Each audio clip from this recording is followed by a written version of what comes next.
ഇന്ത്യയിലെ ആദ്യത്തെ ക്രിസ്തീയ ദേവാലയമാണ് ആർത്താറ്റ് പള്ളി. ആർത്താറ്റ് പള്ളി, പാലൂർ പള്ളി, ചാട്ടുകുളങ്ങര പള്ളി, തലപ്പള്ളി എന്നിങ്ങനെ പല പേരുകളിൽ അറിയപ്പെടുന്ന ഈ ദേവാലയം കേരള ക്രൈസ്തവ ചരിത്രത്തിൻ്റെ അടിത്തറയാണ്. ഇത് മാർത്തോമാ ശ്ലീഹായുടെ സുവിശേഷ പ്രവർത്തനത്തിൻ്റെ സ്മാരകം, മലങ്കര സഭയുടെ ആദ്യ ആസ്ഥാനം, സാംസ്കാരികവും മതപരവുമായ സംഗമഭൂമി, കേരളത്തിലെ ക്രൈസ്തവ വിശ്വാസത്തിൻ്റെ പിറവിസ്ഥലം എന്ന നിലയിൽ അതുല്യമായ സ്ഥാനമാണ് വഹിക്കുന്നത്. പാലൂർ പള്ളിയുടെ ചരിത്രം മനസ്സിലാക്കുന്നത് മലങ്കര സഭയുടെ പ്രാചീന ചരിത്രത്തിലേക്കുള്ള പ്രവേശന കവാടമാണ്. BC നൂറ്റാണ്ടുകളിൽ പ്രശസ്തമായി നടന്നിരുന്ന വിദേശ വ്യാപാരത്തിൻ്റെ ദക്ഷിണേന്ത്യൻ കണ്ണിയായ പൊന്നാനി തുറമുഖത്തിൻ്റെ അടുത്തുള്ള പട്ടണമാണ് പാലൂർ. പ്ലീനിയുടെ കാലത്ത് AD 23 മുതൽ 79 വരെ ജീവിച്ചിരുന്ന പ്ലീനിയുടെ കാലത്ത് ഈ സ്ഥലം പാലോറ എന്ന് അറിയപ്പെട്ടു. ആർത്താറ്റ് രക്തസാക്ഷികൾ. ലോക ക്രൈസ്തവ ചരിത്രത്തിൽ രക്തസാക്ഷികളുടെ പട്ടണം എന്ന് വിശേഷിപ്പിക്കപ്പെടുന്ന ഒരു പട്ടണമാണ് കാർത്തേജ്. ഉത്തരാഫ്രിക്കയിലെ ഈ പട്ടണത്തെ പരാമർശിക്കുമ്പോഴെല്ലാം പിതാക്കന്മാർ രക്തസാക്ഷികളുടെ പട്ടണം ദീത്തൂത് സൊഹദേ എന്ന് വിശേഷിപ്പിക്കുക പതിവാണ്. മലങ്കര സഭയിൽ ഈ വിശേഷണം അർഹിക്കുന്ന ഏക പ്രദേശമാണ് പാലൂർ ചാട്ടുകുളങ്ങര ആർത്താറ്റ്. 1789 മൈസൂർ പടത്തലവൻ ടിപ്പു സുൽത്താൻ തിരുവിതാംകൂർ ആക്രമിക്കുവാനുള്ള യാത്രയിൽ കുന്നംകുളത്തെത്തി. സുറിയാനിക്കാരുടെ പട്ടണം എന്ന് തൻ്റെ പിതാവ് ഹൈദരലി വിശേഷിപ്പിച്ച ആ പട്ടണത്തിൻ്റെ ശക്തിയുടെ രഹസ്യം മാർത്തോമാ ശ്ലീഹ സ്ഥാപിച്ച ദൈവമാതാവിൻ്റെ നാമത്തിലുള്ള ദേവാലയവും അവിടെയുള്ള കമ്പോളവുമാണെന്ന് അദ്ദേഹം അന്വേഷിച്ചറിഞ്ഞു. കത്തിച്ച പന്തങ്ങൾ എറിഞ്ഞ് ദേവാലയം അദ്ദേഹത്തിൻ്റെ സൈന്യം അഗ്നിക്കിരയാക്കി. ഹൃദയഭേദകമായ ഈ തീവെപ്പ് കഥ പനക്കൽ ഇയാക്കു കുര്യപ്പൻ 1829 രചിച്ച ആർത്താറ്റ് പള്ളിപ്പാട്ടിൽ ഹൃദയഭേദകമായി ചിത്രീകരിച്ചിട്ടുണ്ട്. ആർത്താറ്റ് പടിയോല. മാർത്തോമാ ശ്ലീഹ സ്ഥാപിച്ച മലങ്കര സഭയുടെ തലപ്പള്ളി എന്ന നിലയിൽ പാലൂർ ചാട്ടുകുളങ്ങര ആർത്താറ്റ് പള്ളി സഭയ്ക്ക് വേണ്ടി പല ദൗത്യങ്ങളും ത്യാഗപൂർവം ഏറ്റെടുത്തിട്ടുണ്ട്.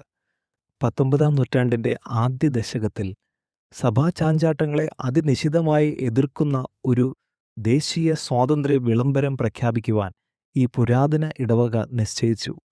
ഇന്ത്യൻ സഭയുടെ സ്വാതന്ത്ര്യത്തിൻ്റെ മഗ്ന കാർട്ട എന്ന ചരിത്രം വിശേഷിപ്പിക്കുന്ന ഈ പ്രഖ്യാപനം ആർത്താറ്റ് പടിയോല എന്ന പേരിൽ അറിയപ്പെടുന്നു. പടിയോല എന്ന പേർ വീണെങ്കിലും ചെപ്പേടിൽ വട്ടെഴുത്തിലാണ് രേഖ എഴുതിയിട്ടുള്ളതെന്ന് അതിൻ്റെ അസൽ കണ്ടെടുത്ത ഫാദർ ജോസഫ് ചീരൻ പറയുന്നു. പാലിയൂർ പള്ളി എന്ന് മാർത്തോമാ ശ്ലീഹായുടെ നാമത്തിൽ ഘോഷിക്കപ്പെടുന്ന പള്ളി 1800 പോലും അറിയപ്പെട്ടിരുന്നത് ചാവക്കാട് പള്ളി എന്ന പേരിലാണ്. AD 4-ാം നൂറ്റാണ്ടിൽ രക്തസാക്ഷിയായി തീർന്ന കുര്യാക്കോസ് സഹദായുടെ നാമത്തിൽ പ്രതിഷ്ഠിക്കപ്പെട്ട പള്ളിയായിരുന്നു എന്ന് പാലിയൂർ പള്ളിയുടെ ചരിത്രങ്ങളിൽ കത്തോലിക്കരായ ചരിത്രകാരന്മാർ നിർവിവാദമായി രേഖപ്പെടുത്തിയിട്ടുണ്ട്. 4-ാം നൂറ്റാണ്ടിൽ രക്തസാക്ഷിയായ ഒരു സഹദായുടെ നാമത്തിൽ 1-ാം നൂറ്റാണ്ടിലെ മാർത്തോമാ ശ്ലീഹ പള്ളി പ്രതിഷ്ഠിക്കുന്നത് എങ്ങനെയെന്ന് ചരിത്രബോധമുള്ള ആരും ചോദിച്ചു പോവും. പൈതൃക ദേവാലയമായിരുന്ന സാക്ഷാൽ പാലൂരിലെ സെന്റ് മേരീസ് ദേവാലയം കൊച്ചി രാജാവ് ശക്തൻ തമ്പുരാൻ നറുക്കിട്ട് 1805 സുറിയാനിക്കാർക്ക് മാത്രമായി അവകാശം നിശ്ചയിച്ച് അനുവാദപത്രം എഴുതി തർക്കം ശാശ്വതമായി പരിഹരിച്ചപ്പോൾ തങ്ങൾക്ക് ഭാഗം വെച്ച് കിട്ടിയ ചാവക്കാട് സെന്റ് കുര്യാക്കോസ് പള്ളിക്ക് പാലിയൂർ എന്ന് പേരിട്ട് വിളിച്ചു. ചരിത്രപരമായി പാലൂർ എന്ന പ്രദേശം തന്നെയാണ് ആദിമ ക്രൈസ്തവ കേന്ദ്രം എന്ന് നിരവധി ഗവേഷകർ അഭിപ്രായപ്പെടുന്നുണ്ട്. പാലൂർ എന്ന സ്ഥലനാമം ചരിത്രത്തിൽ അസ്തമിക്കുകയും പാലൂർ പാരമ്പര്യം ചാവക്കാടുള്ള പുത്തൻ പാലിയൂർ ദേശക്കാർ അവകാശപ്പെടുകയും ചെയ്തുവെങ്കിലും ആർത്താറ്റ് പള്ളി ഉൾപ്പെട്ട പ്രദേശമാണ് പാലൂർ എന്ന് അസന്നിഗ്ധമായി പ്രഖ്യാപിക്കുന്ന ചില രേഖകളെങ്കിലും ലഭ്യമാണ്. 1911 അന്ത്യോക്യയുടെ അബ്ദുള്ള പാത്രിയർക്കീസ് അയച്ച സർക്കുലർ കൽപ്പന ഇപ്രകാരമാണ്: പാലൂർ മെദ്രാസന ഇടവകയെന്ന് പേർ കൊടുത്തിരിക്കുന്ന കൊച്ചി മെദ്രാസന ഇടവകക്കാരായ നമ്മുടെ അനുഗ്രഹിക്കപ്പെട്ട വാത്സല്യ മക്കളുടെ നിറവുകൾ മേൽ ദൈവിക കൃപയും സ്വർഗീയ വാഴ്വും വന്ന് വസിക്കുമാറാകട്ടെ.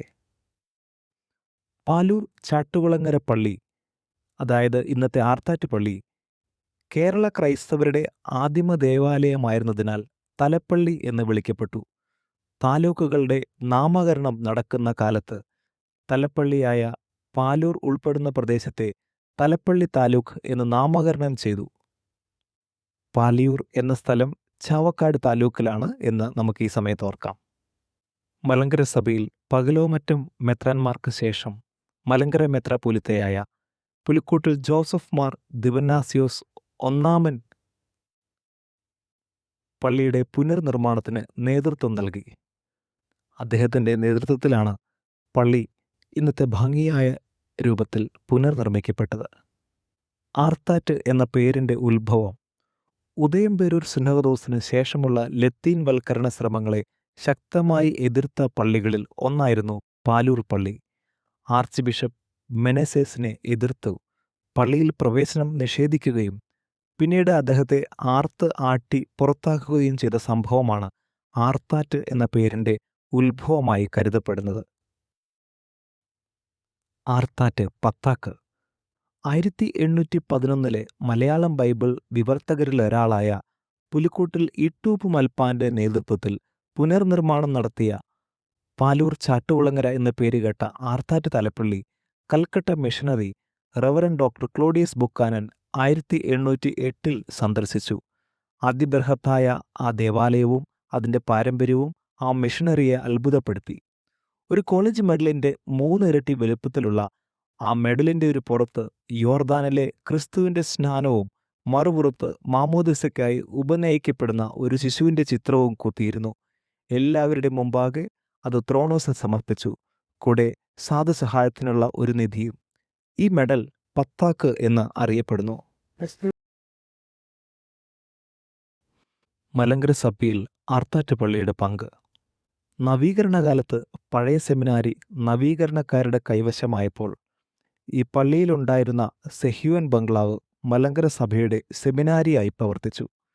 കാട്ടുമങ്ങാട്ട് മെത്രാന്മാർക്ക് അഭയം നൽകിയും പൊഴിയൂരിലേക്ക് മെത്രാന്മാരാവാനുള്ള വൈദികരെ തെരഞ്ഞെടുത്ത് അവരെ സംരക്ഷിച്ചിരുന്നതും ഈ പള്ളിയാണ്. കോട്ടയം സെമിനാരി സ്ഥാപകനായ പുലിക്കോട്ടിൽ മാർ ദിവന്നാസ്യോസ് ഒന്നാമൻ, പരിമല സെമിനാരി സ്ഥാപകൻ പുലിക്കോട്ടിൽ മാർ ദിവന്നാസ്യോസ് രണ്ടാമൻ എന്നിവർ ഈ ഇടവകക്കാരാണ്. മാർ മാത്യൂസ് പ്രഥമൻ ബാവ 1985 ഈ പള്ളിയെ കത്തീഡ്രൽ ആയി പ്രഖ്യാപിച്ചു. 2025 പള്ളി ആധുനികമായ രീതിയിൽ മനോഹരമായി നവീകരിച്ചു. ആർത്താറ്റ് ശവക്കോട്ട മലങ്കര സഭയിലെ ഏറ്റവും വിസ്തീർണമുള്ള ശവക്കോട്ടയാണ് ഇത്.